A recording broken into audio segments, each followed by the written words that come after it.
कहानी की शुरुआत होती है मध्य एशिया के उस रेगिस्तानी इलाके से जहां कभी दुनिया का सबसे ताकतवर एयरबेस हुआ करता था, बहाराम एयरबेस। वही बहाराम जिसे कभी यूनाइटेड फेडरेशन ने अपने कब्जे में लेकर दुनिया को दिखाया था कि वो इस पूरे क्षेत्र का मालिक है। लेकिन वक्त बदल चुका था। वो ताकत जिसने कभी इस जमीन से शासन चलाया था, अब देख रही थी कि कोई और राष्ट्र धीरे धीरे उस खाली जगह को भर रहा है, और वो था भारत राष्ट्र। खबर आई कि यूनाइटेड फेडरेशन ने अचानक अपने 5 शून्य सैनिक बहाराम एयरबेस पर उतार दिए हैं। वजह बताई गई आतंकवाद के खिलाफ नया अभियान। लेकिन असल में मामला इससे कहीं गहरा था। फेडरेशन को डर था कि भारत राष्ट्र इस इलाके में अपनी जड़ें में मजबूत कर रहा है, और उसका बढ़ता प्रभाव अब उनके हितों के खिलाफ जा सकता है। इसलिए फेडरेशन ने अपनी ताकत का प्रदर्शन करने के लिए बहाराम एयरबेस पर कब्जा जमाने की कोशिश की। मगर अब भारत राष्ट्र 2000 के दशक वाला देश नहीं रहा था। अब वो एक ऐसी शक्ति बन चुका था जो किसी के आगे झुकने के लिए तैयार नहीं थी। जैसे ही राजधानी अमृतापुरम में यह खबर पहुंची, भारत राष्ट्र की सेना को हाई अलर्ट पर रखा गया। वायुसेना के सबसे आधुनिक फाइटर जेट सूर्य एम और वज्र आर को सीमा के पास भेजा गया। जमीनी स्तर पर स्पेशल कमांडो यूनिट्स ने अपनी पोजीशन संभाल ली। संदेश साफ था, अगर फेडरेशन ने एक कदम भी सेना को सांसद विधीय किए आगे बढ़ाया तो उसका जवाब मिलेगा। दूसरी ओर फेडरेशन ने अपने ड्रोन और हैवी हेलीकॉप्टर बहराम के ऊपर तैनात कर दिए। आसमान में तनाव पसरा हुआ था। लेकिन भारत राष्ट्र ने अपना एयर डिफेंस नेटवर्क एक्टिव कर दिया, और फिर जो हुआ उसने पूरी दुनिया को हिला दिया। रिपोर्ट के मुताबिक फेडरेशन की एक यूनिट ने गलती से भारत राष्ट्र की पोस्ट के पास फायरिंग कर दी। भारतीय जवानों ने तुरंत जवाब दिया। कुछ ही मिनटों में माहौल युद्ध में बदल गया। भारत राष्ट्र की सेना ने सटीक जवाबी कार्रवाई की। दर्जनों हेलीकॉप्टर को गिरा दिए गए, और फेडरेशन के सैकड़ों सैनिक घायल हो गए। यह झड़प इतनी तेजी से हुई कि फेडरेशन के कमांडरों को समझ ही नहीं आया कि उनके सामने कौन सी रणनीति काम कर रही है। दरअसल भारत राष्ट्र ने अपने ड्रोन, सैटेलाइट और साइबर सर्विलांस सिस्टम को एक साथ जोड़कर बहराम का पूरा रियल टाइम नक्शा बना लिया था। हर मूवमेंट ट्रैक हो रहा था, और उसी के आधार पर जवाबी वार हो रहा था। ये सिर्फ एक सैन्य मुठभेड़ नहीं थी, बल्कि एक संकेत था कि भारत राष्ट्र अब किसी भी वैश्विक ताकत के सामने सिर नहीं झुकाएगा।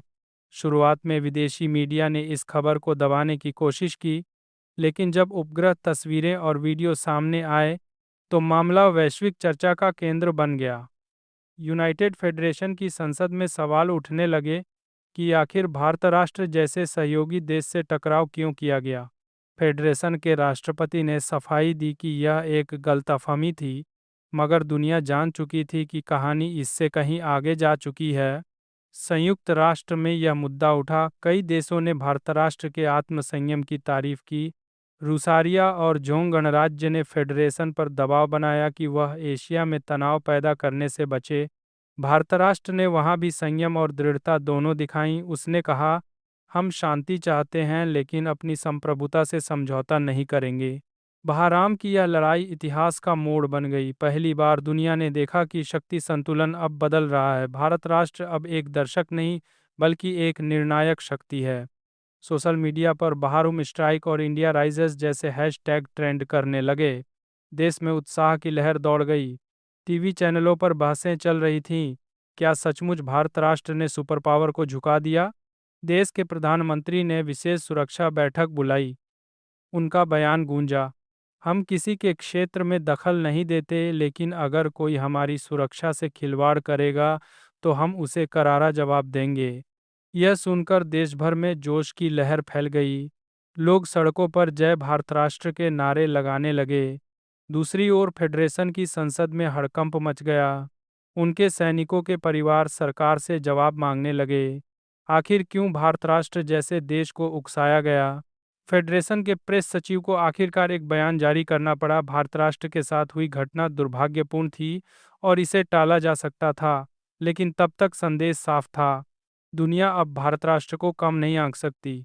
इसके बाद भारत राष्ट्र ने बहराम में अपने सभी मिशन पूरे किए और फिर सुरक्षित वापसी की।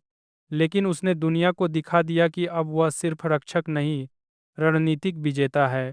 भारत राष्ट्र ने अफगान क्षेत्र के साथ एक नया सहयोग कार्यक्रम शुरू किया। स्कूल, अस्पताल, सड़कें और पुनर्निर्माण। इससे उसकी छवि और भी मजबूत हुई। यूरोपियन यूनियन ऑफ नेशंस और कई एशियाई देशों ने भारत राष्ट्र के समर्थन में बयान दिए। उन्होंने कहा कि भारत राष्ट्र को अब संयुक्त परिषद में अस्थायी सदस्य के रूप में स्थान मिलना चाहिए। प्रधानमंत्री का भाषण इतिहास बन गया। हम युद्ध नहीं, सम्मान की रक्षा करते हैं, और जब सम्मान पर हमला होता है तो भारत राष्ट्र कभी पीछे नहीं हटता। देश भर में दीप जलाए गए, लोग झंडे लहराने लगे। सोशल मीडिया पर लाखों पोस्ट एक ही आवाज में कह रही थीं, अब भारत राष्ट्र झुकेगा नहीं। बहाराम की यह लड़ाई सिर्फ एक संघर्ष नहीं रही, यह बन गई भारत राष्ट्र के उभार की पहचान, जहां साहस, रणनीति और आत्मसम्मान ने मिलकर इतिहास का रुख बदल दिया। बहाराम की उस रात के बाद दुनिया बदल चुकी थी।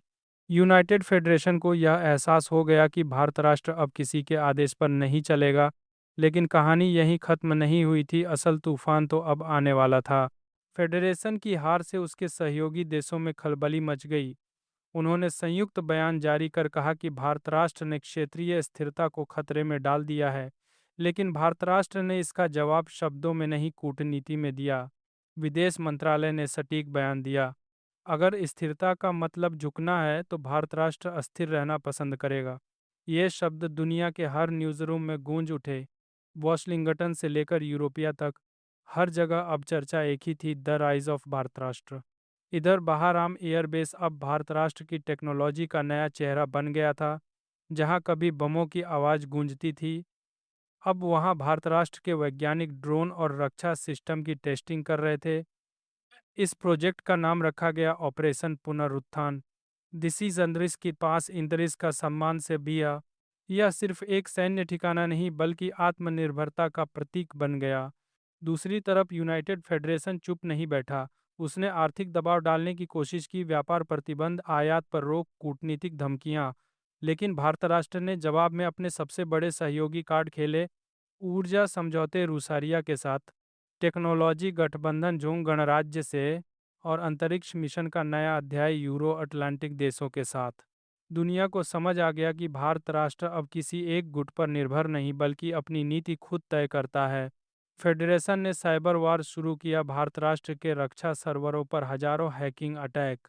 लेकिन यह गलती उनकी सबसे बड़ी शिकस्त बन गई। भारत राष्ट्र की साइबर फोर्स नेत्र ने कुछ ही घंटों में हमले को पलट दिया। सिर्फ बचाव नहीं किया बल्कि फेडरेशन के नेटवर्क में घुसकर उनके बेस की निगरानी डेटा को लॉक कर दिया। यह था आधुनिक युद्ध का नया चेहरा, गोली नहीं, कोड से लड़ी जाने वाली जंग। फेडरेशन को समझ में आ गया कि भारत राष्ट्र को अब तकनीक से भी हराना आसान नहीं। इसी बीच संयुक्त परिषद की विशेष बैठक हुई।